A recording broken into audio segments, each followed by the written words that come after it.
வணக்கம். செல்வகுமாரின் அதிகாலை வானிலை ஆய்வறிக்கை. அதிகாரப்பூர்வ வானிலை அறிக்கைக்கு இந்திய வானிலை ஆராய்ச்சித்துறை அறிக்கையை பார்க்கவும். 2026 மார்ச் 27 வெள்ளிக்கிழமை அதிகாலை நிலவர வானிலை பதிவு. தொட்டது 100 டிகிரி 102 டிகிரி வரைக்கும் போயிருக்கிறது வெப்பம். எதிர்பார்த்தது போல கடலோரம் குறைவுதான். கரூர், பரமத்தி மற்றும் அதற்கு மேற்கே இருக்கக்கூடிய பொள்ளாச்சி வரைக்கும் அதிக வெப்பம். பாளையங்கோட்டை, சிவகாசி, கோவில்பட்டி, விருதுநகர், சாத்தூர், வெம்பக்கோட்டை மற்றும் அரவக்குறிச்சி, கரூர், பரமத்தி, பரமத்தி வேலூர், ஈரோடு மற்றும் தாராபுரம், உடுமலைப்பேட்டை, அதேபோல் குண்டடம்லேருந்து அப்படியே பொள்ளாச்சி வரைக்கும். ஆனால் பொள்ளாச்சி இதை விட கூடுதல் வெப்பம் பதிவாகி இருக்கும். ஆனால் ஒரு அதிகபட்ச வெப்பம் பதிவாகக்கூடிய ஒரு அதிகாரப்பூர்வ இடங்கள் இருக்கிறது. அவற்றில் அது பொள்ளாச்சி இல்லை என்று நினைக்கிறேன். இருந்தாலும் ஒரு குறிப்பிட்ட இடங்கள் அதிகபட்ச வெப்பமாக பதிவாகி கொண்டே இருக்கும். அந்த பட்டி, அதாவது இந்த இடத்தில்தான் அதிகபட்ச வெப்பம் பதிவு செய்ய எவ்வளவு ஆகிறது என்று பார்ப்பதற்காக அதிகாரப்பூர்வமாக வெப்பநிலைக்கு ஒரு குறிப்பிட்ட இடங்களையும், மழைப்பதிவுக்கு ஒரு குறிப்பிட்ட இடங்களையும், மழைப்பதிவுக்கு நிறைய இடங்கள் இருக்கும், வெப்பநிலைக்கு ஒரு குறிப்பிட்ட இடங்கள் கணக்கெடுப்பதற்காக வைத்திருப்பார்கள். அந்த இடத்துல கரூர், பரமத்தி பதிவாகி இருக்கிறது. ஆனால் இதே அளவு வெப்பம் பொள்ளாச்சியிலும் பதிவாகி இருக்கும். இந்த நிலையில் வரக்கூடிய 28ஆம் தேதி நாளை வரை, சனிக்கிழமை நாளை வரை வெப்பம் உயர்ந்தே இருக்கும். அதுக்கப்புறம் வெப்பம் குறையும் இல்லை, அதுக்கப்புறம் ஈரோடு, கரூரில் உயர்ந்தே இருக்கும். பொள்ளாச்சி போன்ற பகுதிகளுக்கு இன்றைக்கும் நாளைக்கும் உயர்ந்து மீண்டும் 1 டிகிரி குறையும். அதாவது பாளையங்கோட்டை, கோவில்பட்டி, கயத்தார் எல்லாமே மேற்கு, அதாவது கிழக்கிலிருந்து வரக்கூடிய காற்று மேற்கு நோக்கி பயணிக்கும் பொழுது எது வழித்தடமாக இருக்கிறதோ அங்கே வெப்பமடைந்த காற்று பயணிக்கும்.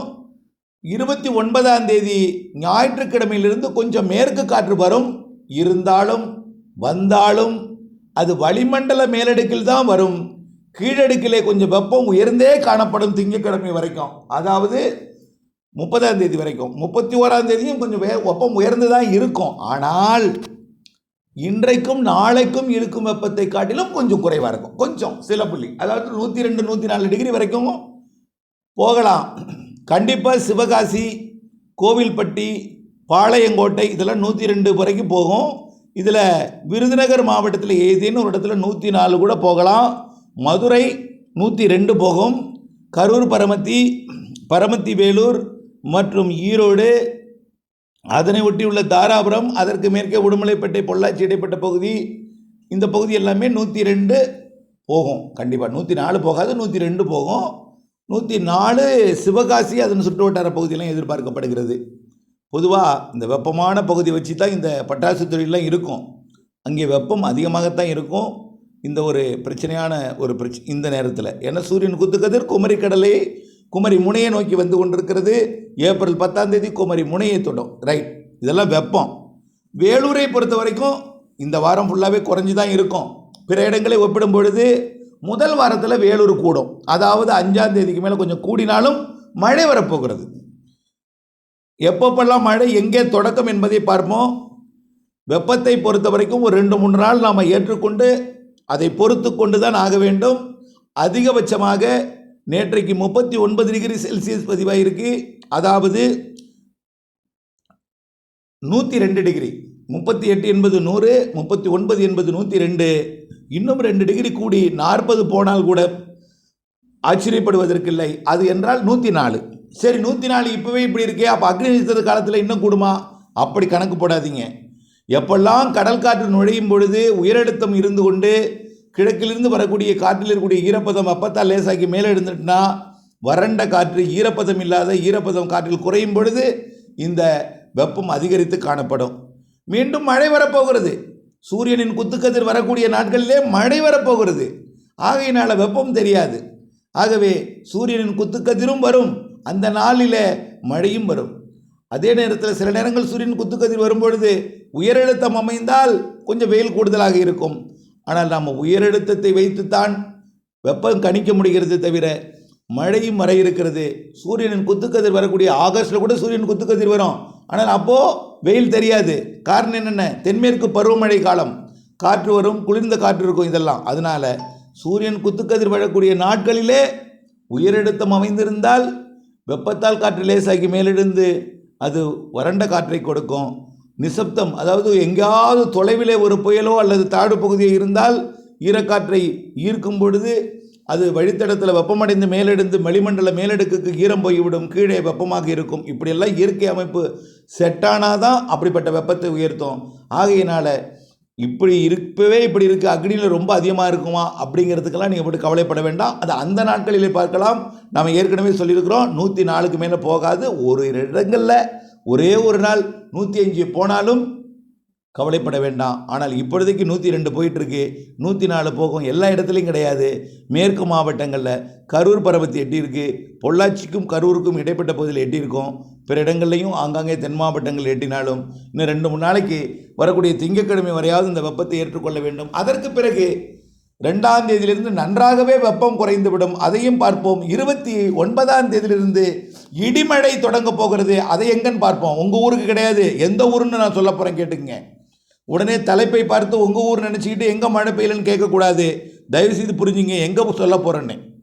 வரக்கூடிய 29ஆம் தேதி மேற்கு காற்று பாலக்காட்டு கணவாய், ஆரியங்காவு கணவாய், ஆரல்வாய்மொழி கணவாய், மைசூர் வழியாகவும் நுழையும்.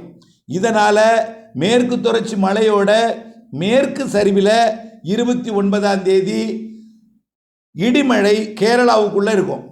நல்லா பாருங்கள், 29ஆம் தேதி என்பது ஞாயிற்றுக்கிழமை மாலையில் பொள்ளாச்சியிலிருந்து மேற்க பார்த்தீங்கன்னா இடிமின்னலை மேலே கொண்டல் ஏறி இடிமின்னல் கொடுப்பதை நீங்கள் பார்க்கலாம் கேரளாவில், மைசூரில்.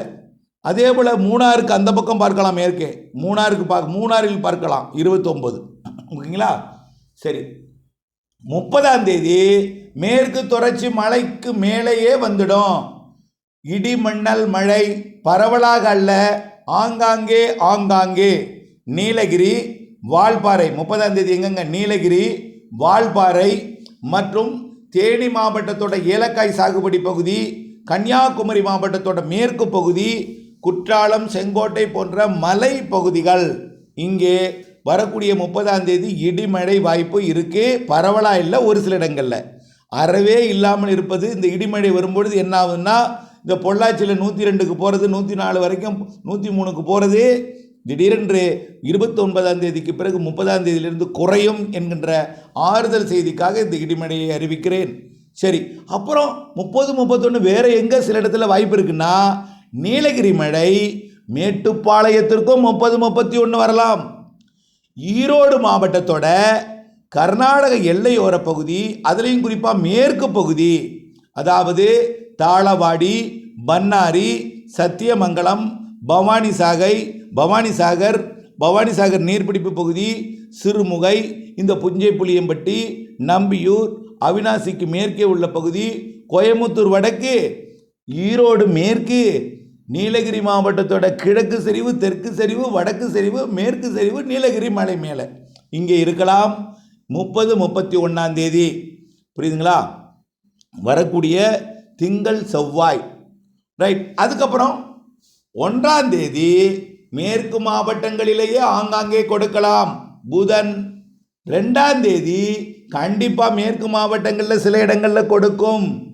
கொஞ்சம் கொஞ்சமாக முன்னேறி வரக்கூடிய இந்த வெப்பச்சலன இடிமழை காற்று சுழற்சி சுமத்ரா தீவிலிருந்து உருவாகி இலங்கை அருகே வந்து கிழக்கு காற்றை, தென்கிழக்கு காற்றை கொண்டு வந்து ஏற்றி பிறகு தெற்கு காற்றை ஏற்றப் போகிறது. இலங்கை வழியாக, மன்னார் வளைகுடா வழியாக, பாக் ஜலசந்தி வழியாக தமிழ்நாட்டிலே ஏறக்கூடிய வெப்ப நீராவியை உயரழுத்த காற்று தமிழ்நாட்டிலே குளிர்வித்து மழை பொழிவை 3ஆம் தேதியிலிருந்து தென்கடலோரம், தென் மாவட்டங்களின் உள்பகுதி, தென் மாவட்டங்களின் மேற்கு தொடர்ச்சி மலைப்பகுதி, மேற்கு மாவட்டங்கள், மேற்கு உள் மாவட்டங்கள், டெல்டா மாவட்டங்கள், 3ஆம் தேதியிலிருந்து டெல்டா, 2ஆம் தேதியே வரலாம்.